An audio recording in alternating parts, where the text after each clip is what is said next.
To understand how Hawaii became a billionaire's playground, we have to go back in time. In the 1980s, Japanese investors began flooding the islands, drawn by a strong yen and a global fascination with Hawaii. Entire hotel chains, golf resorts, and beachfront properties were bought up in cash. Locals at first welcomed the economic boost, but soon realized that the prosperity wasn't shared. When Japan's bubble burst in the 90s, those assets were resold to mainland Americans, tech entrepreneurs, and investment trusts. The pattern was clear. The names of the buyers changed, but the problem didn't. Land became a commodity, not a community. And every new boom brought another wave of displacement. In Honolulu, the shift was dramatic. Old plantation homes and small apartments were bulldozed to make room for high-rise luxury towers. Quote, modern living for global citizens. Developers began advertising in foreign magazines and hosting real estate expos in Asia, where Hawaii was marketed as an exclusive investment destination. The result? Local residents competing with billionaires for homes built on their own ancestral lands. By 2024, reports showed that over 10,000 properties across Oahu and Maui are owned by shell companies registered in other countries. And while those homes sit empty most of the year, Hawaii's homelessness crisis continues to grow, with thousands sleeping in cars or tents. The human cost of this economic imbalance is devastating. Teachers, nurses, construction workers, the very people who keep Hawaii running are leaving the islands in record numbers. Between 2020 and 2024, over 28,000 residents moved to the mainland, many citing unaffordable housing as the reason. The social fabric of Hawaii is unraveling.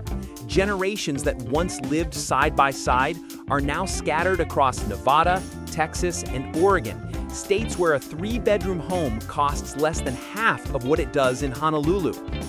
These aren't families chasing dreams, they're escaping collapse.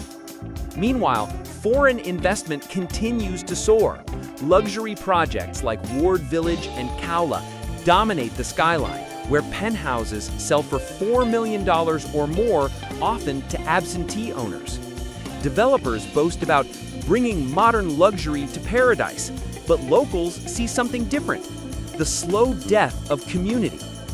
In some neighborhoods, you can walk block after block without seeing a single light on at night.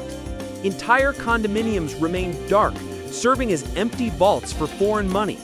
Economists call it wealth storage. Locals call it the hollowing of home. Even the rental market has been distorted. With investors converting long-term homes into short-term rentals, rents have skyrocketed nearly 40% in 5 years. For families barely surviving, that's the final push off the island. Local politicians have promised solutions, but progress remains painfully slow. Zoning laws are outdated, construction costs are astronomical, and powerful real estate lobbies resist any regulation that might limit profits. Meanwhile, thousands of housing units approved for affordable living end up being priced far above what most residents can pay. In 2025, state lawmakers proposed a foreign ownership tax and restrictions on non-resident purchases. But the bill stalled in committee after opposition from developers and tourism boards. Critics argue that such restrictions would harm Hawaii's economy. Supporters counter that the real harm is happening right now to families who can no longer live where they were born. Adding to the crisis, short-term rentals like Airbnb have exploded across the islands. In some areas of Maui, nearly 25% of homes are listed as vacation rentals, effectively removing them from the housing supply. Governor Josh Green has acknowledged that short-term rentals have proven to be more profitable than renting to local families, a truth that many believe fuels homelessness. Homelessness in Hawaii isn't just visible, it's systemic. Local estimates show over 6,000 people without housing, many of them working full-time. Yet every month, new luxury condos rise. gleaming symbols of who the islands are really being built for. Change is possible, but it will require courage and sacrifice. Grassroots organizations like Hawaiians for Housing and Kahale Ohana are fighting to reclaim land for locals through cooperative ownership models. They're pushing for community land trusts, stronger vacancy taxes, and rent stabilization laws. Honolulu's new transit-oriented development plan aims to use the rail system to encourage denser, more affordable neighborhoods. It's a bold idea, but experts warn that unless strict protections are in place, even these new units will end up in the hands of wealthy investors. What Hawaii needs most is political will, a government ready to prioritize residents over revenue. Without it, the islands risk becoming a luxury resort masquerading as a state, a place of postcards and profits, but no people. Still, there's hope in the growing resistance. Young Hawaiians are speaking out, demanding reform and reclaiming their narrative. Because while investors may own the buildings, they can never own the culture that binds these islands together. The billionaire invasion is not a wave that will simply pass. It's a tide that could redefine Hawaii forever. If left unchecked, it will leave behind a hollow paradise, one of empty towers, ghost neighborhoods, and lost heritage. The people of Hawaii are fighting not just for housing, but for the right to exist in the place that raised them. Because when the locals leave, the soul of Hawaii leaves with them. Every piece of land sold, every luxury tower built, is a question of priorities. Will Hawaii continue to serve the few or rediscover its duty to the many? The world is watching, but the decision belongs to the islands. This is Detailed Report. If you believe Hawaii deserves a future for its own people, subscribe now and let's uncover the truth behind paradise together. They call it paradise, the edge of heaven, where turquoise water meets volcanic peaks. But behind this breathtaking view, something dark is happening. Foreign billionaires are quietly buying the islands piece by piece, turning Hawaii's neighborhoods into investment portfolios. It's a silent takeover hidden under the glitter of luxury towers and ocean view condos. To some, it's progress.